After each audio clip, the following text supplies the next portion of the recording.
గోదావరి జిల్లాలో ఒక పేరు రాజకీయంగా ప్రముఖంగా చెప్పుకుంటారు. ఆయన దూకుడు రాజకీయానికి పెట్టింది పేరు. ఆయనే ఫైర్ బ్రాండ్ ద్వారంపూడి చంద్రశేఖర్ రెడ్డి. 2009లో కాంగ్రెస్ నుంచి తొలిసారి గెలిచారు. కాకినాడ సిటీ నుంచి ఆయన 5 ఏళ్ల పాటు ఎమ్మెల్యేగా ప్రాతినిధ్యం వహించారు. వైఎస్ఆర్ మరణానంతరం వైసీపీలో చేరి జగన్ కు అత్యంత సన్నిహితుడిగా పేరు గడించారు. ఇక వైసీపీ నుంచి 2014లో పోటీ చేసి ఓటమి పాలు అయిన ఆయన 2019లో గెలిచారు.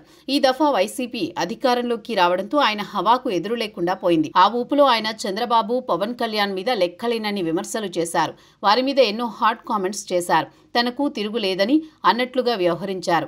వైసీపీ మరోసారి అధికారంలోకి వస్తుందని కూడా ధీమా పడ్డారు.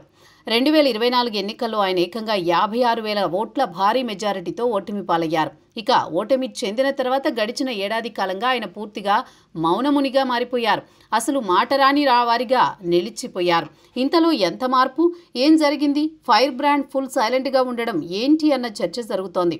గతంలో ఎవరైనా ఏమైనా అంటే కస్సున మీద పడే ఆయన ఇప్పుడు ఎక్కడ ఉన్నారో తెలియడం లేదని అంటున్నారు. ఇక ఏపీలో కూటమి ప్రభుత్వం వచ్చిన తర్వాత ఆయన తన జాగ్రత్తలో తానున్నారని అంటున్నారు. తన కుటుంబ సభ్యులే నిర్వహిస్తున్న రొయ్యల కంపెనీలను కాలుష్యం పేరుతో కూటమి సర్కార్ సీజ్ చేసింది.